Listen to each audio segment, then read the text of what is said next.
I mean it. Open your eyes. Stop waiting for a miracle that's never going to come. Stop sitting in the dark hoping someone's going to turn on the light for you. No one's coming. Not tomorrow. Not next week. Not when things feel right. No savior. No hero. No secret hand reaching out of the sky to pull you up. You are alone in the arena. And the longer you refuse to accept that truth, the longer you'll sit in the mud, watching your potential rot. For years, you've been told to have patience, to trust the process, to believe the universe has a plan. But here's the brutal reality: the universe doesn't owe you anything. Life isn't sitting there, plotting your success behind the scenes. The universe is silent.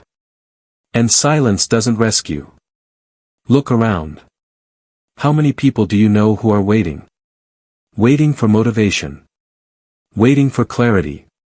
Waiting for the right time. Waiting for a sign. And while they wait, life moves on without them. Let me tell you something: waiting is a slow form of self-destruction. It's a polite way of surrendering. You may not say, "I quit," but every day you choose to do nothing, to delay, to hope someone else will fix it, you are quitting on yourself piece by piece. There's a harsh, unfiltered truth that most people will never say out loud: no one is coming to make you disciplined. No one is coming to heal your wounds. No one is coming to pick up your broken pieces and rebuild your life. You are waiting for a rescuer when the only one who can save you is staring back in the mirror. I want this to burn into your mind like a brand: if you don't save yourself, no one will. This world doesn't reward potential, it rewards execution. It doesn't care if you're tired, anxious, lost, or overwhelmed. Life keeps moving, indifferent to your struggles. That's not cruelty. That's reality. And the moment you stop fighting reality, the moment you accept it, you unlock a power most people never touch. Listen carefully: there will be no applause when you finally decide to change. No crowds cheering. No magical moment when everything aligns. Change begins in silence, in discomfort, in raw confrontation with yourself. The clock is ticking. Every second you hesitate, life is quietly taking away opportunities you will never get back. The Stoics knew this well. Marcus Aurelius wrote, "You could leave life right now. Let that determine what you do and say and think." They lived as if every moment mattered because they understood, time is the only thing you truly own. And wasting it by waiting for someone to save you is the greatest tragedy of all. You have two choices. Keep waiting, hoping, blaming, wishing. Or wake up: either you rise, or you stay on the floor. And make no mistake, no one's going to drag you up. When you finally accept that no one is coming to save you, something shifts deep inside. At first, it feels cold, like a bucket of freezing water thrown over the soul. But stay in that discomfort a moment longer, and you'll notice something: underneath that shock, there's power. The Stoics understood this long before modern self-help ever existed. Marcus Aurelius, the emperor of Rome, faced betrayal, war, plagues, and death daily. Yet he wrote to himself, "Not for the world, waste no more time arguing what a good man should be. Be one." No speeches, no slogans, just action. That is the essence of Stoicism: brutal ownership of your mind and your response. Life will hand you pain.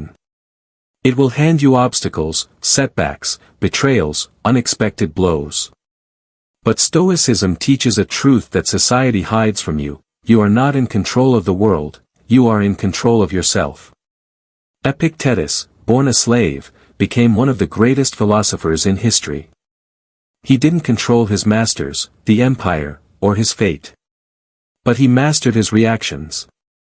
He said, "It's not what happens to you, but how you react to it that matters." Read that again. Slowly. Because hidden in those words is the core of liberation. Most people live in a constant state of reaction. Something goes wrong, and they spiral. Someone criticizes them, and they crumble. The weather changes, their mood collapses. Their entire existence is chained to external events. They are slaves, not to a master, but to their own lack of discipline. And here's the twist, no hero can break those chains for you. Only you can. Modern culture wants you to believe that happiness lies in external solutions, the perfect job, the right partner, a savior, a movement, a miracle. But the Stoics pointed inward. They understood that the only fortress that cannot be conquered is a disciplined mind. Seneca said, "We suffer more in imagination than in reality." Think about that. How many battles have you fought that never happened? How many sleepless nights were spent over what-ifs, maybes, fears that lived only in your head? The human mind can be either your greatest ally or your cruelest jailer. If you wait for someone to save you, you're handing over the keys to that jail. You're saying, "I'm too weak to walk out on my own." But you're not weak.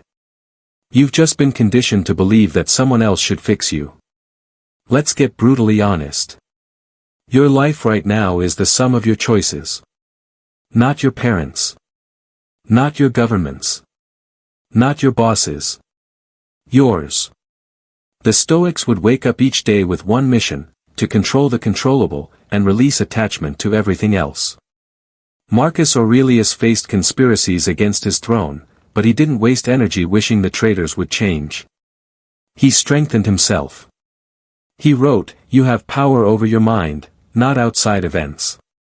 Realize this, and you will find strength." That's the line. Right there. You have power over your mind. And if you don't claim it, life will. Look at your daily patterns. How many of your emotions are dictated by things outside your control? Someone cuts you off in traffic, you rage. A stranger online insults you, you lose focus for hours. A plan falls through, you spiral into self-pity. Do you see it? That's you handing the steering wheel of your life to everything except yourself. Stoicism isn't about being emotionless. It's about being unshakable. It's about standing in the middle of chaos and saying, "I will not break." It's about building inner walls so strong that no external storm can knock them down. Seneca wrote letters during times of political instability, bloodshed, and cruelty, yet his tone was calm, sharp, deliberate. He understood that emotional panic never solves real problems. You solve problems through reason, through clarity, through responsibility. Here's the uncomfortable truth: if you want to change your life, you must first conquer yourself. And conquering yourself isn't pretty. It's not motivational quotes and soft music. It's waking up when you don't feel like it. It's staying calm when everything inside you screams to lash out. It's choosing discipline over comfort every single day.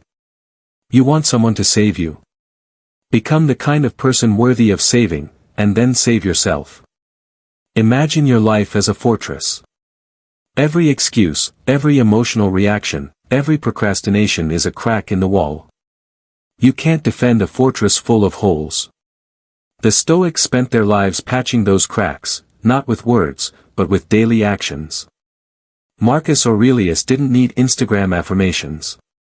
He wrote in his private journal every night, reflecting on his failures, his thoughts, his actions. Why? Because self-awareness is the foundation of self-mastery. You can't fix what you refuse to look at. Most people numb themselves. With distractions. With entertainment. With blaming others. With waiting for saviors. But Stoicism strips all that away. It forces you to stare into the mirror and ask, what is within my control, and what am I doing about it? If the answer is nothing, then that's on you. Epictetus said, no great thing is created suddenly. Mastery isn't instant. Discipline isn't built in a day. You won't become unshakable overnight. But every moment you take responsibility, you lay another brick in that fortress. Stop expecting someone to hand you the blueprint. You are the builder. Take your pain, your failures, your disappointments, and use them as raw material. The Stoics saw adversity as training. They welcomed it. Marcus Aurelius wrote, "The impediment to action advances action. What stands in the way becomes the way." Read that again. Slowly. What stands in the way becomes the way. Your struggles are not detours. They are the path. Every hardship is a forge. Every challenge is an invitation to build strength. Waiting for someone to remove those obstacles is like asking the gym to lift the weights for you. You grow by lifting the weight yourself. The moment you stop wishing for an easier life and start training for a stronger mind, you separate yourself from 99% of the world. Because most people are addicted to comfort. They avoid pain, avoid responsibility, avoid truth. But Stoicism isn't about avoidance. It's about embracing reality in its rawest form, and still standing tall. Seneca faced exile. Epictetus faced slavery. Marcus Aurelius ruled an empire during plagues and wars. None of them waited for a savior. They became their own anchor. Ask yourself, what would happen if, starting today, you stopped waiting? What if you decided that no matter what life throws at you, you will respond with strength, clarity, and ownership? What if every obstacle became a training ground? You would become unstoppable. Not because life got easier, but because you got stronger. And that is the Stoic path. Not glamorous. Not loud. But unbreakable. Stand still for a moment. Breathe. Feel the silence around you. No applause. No savior riding in on a horse. Just you. Your thoughts. Your choices. Your life. This is the moment most people run from, the quiet truth of responsibility. But this is also the moment where power begins. Because real power isn't loud. It doesn't need validation. It doesn't need saving. It is built in solitude, shaped by discipline, and tested by adversity. The Stoics didn't chase external praise. They didn't beg the world to be softer. They forged themselves to be harder. Marcus Aurelius ruled an empire, yet wrote nightly as a student of life, not a master of fate. Seneca spoke of the shortness of life, not to frighten, but to awaken. Epictetus reminded his students daily that freedom begins where excuses end. And here you are, standing at the same crossroads. On one side lies the path of waiting. It is crowded. Comfortable. Lined with people who spend their lives looking outward, blaming, hoping, wishing. Their faces are turned toward the horizon, always searching for a savior. They wait for perfect timing. They wait for motivation. They wait for someone to say, "It's your turn." But their turn never comes, because they never take it. On the other side lies a quieter path. Fewer walk it. It is not paved. It is not lit. It demands that you face yourself fully. It demands that you stop negotiating with weakness and start living by principle. This is the path of self-mastery. Stoicism was never about running from the world, it was about standing firm within it. The Stoics walked among storms and remained still inside. They were not waiting for external peace, they carried peace within. Marcus Aurelius wrote, "Nowhere you can go is more peaceful, more free of interruptions, than your own soul." That's not poetry. That's a strategy for life. When you stop outsourcing your strength, you stop being at the mercy of chaos. Saving yourself doesn't mean isolating from the world. It means becoming the kind of person who doesn't collapse when the world shakes. Think about this carefully, the life you want, the change you need, the discipline you admire in others, it is not hidden from you. It's not locked in a vault. It's sitting quietly behind the door of responsibility, waiting for you to open it. You have spent enough time waiting for permission. You have spent enough time rehearsing excuses.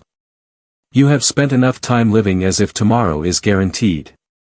Seneca warned, "It's not that we have a short time to live, but that we waste a lot of it." Wasted time is not neutral, it is life slipping through your fingers. Every moment spent waiting for a savior is a moment you could have spent becoming your own. The Stoic path doesn't ask for perfection. It asks for practice. Daily. Relentlessly. To wake up each morning and ask, what is within my control today? What can I strengthen? What weakness can I confront? What principle will I live by, even if no one sees? That is how ordinary people become unshakable. Not through miracles. Through choices. And yes, it will be difficult. You will face doubt.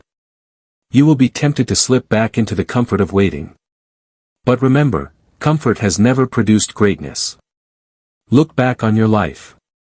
Every moment that shaped you was born from discomfort. From challenge. From standing alone and choosing to rise. Epictetus taught his students to prepare their minds like soldiers prepare their shields. Life will test you. But if you have trained your inner fortress, nothing can conquer you. So when pain comes, don't ask, why me? Ask, what can I control right now? When betrayal cuts deep, don't wait for justice to heal you. Take ownership of your peace. Saving yourself is not a one-time act. It is a way of living. A philosophy in motion. And when you finally begin to walk this path, something beautiful happens, the fear fades. Not because life gets easier, but because you become steady. You stop clinging to the hope of rescue and start building strength from within. The Stoics were not superhuman. They were men who chose principle over panic, ownership over excuses, reason over reaction. And you can choose the same. One day, you will look back on this moment. And you will either say, this is when I woke up, or this is when I kept sleeping. No one will decide that for you. So stand up. Not for the world. Not for applause. But for yourself. Stand as someone who no longer waits. Someone who no longer hands over their power. Someone who lives by the words of Marcus Aurelius, if it is endurable, then endure it. Stop complaining. You don't need saving. You need clarity, discipline, and unshakable ownership of your life. When the world grows chaotic, don't beg for calm. Be the calm. This is your call to power. Not the loud kind that shouts to the world, but the quiet kind that roars within. The power of a mind unchained.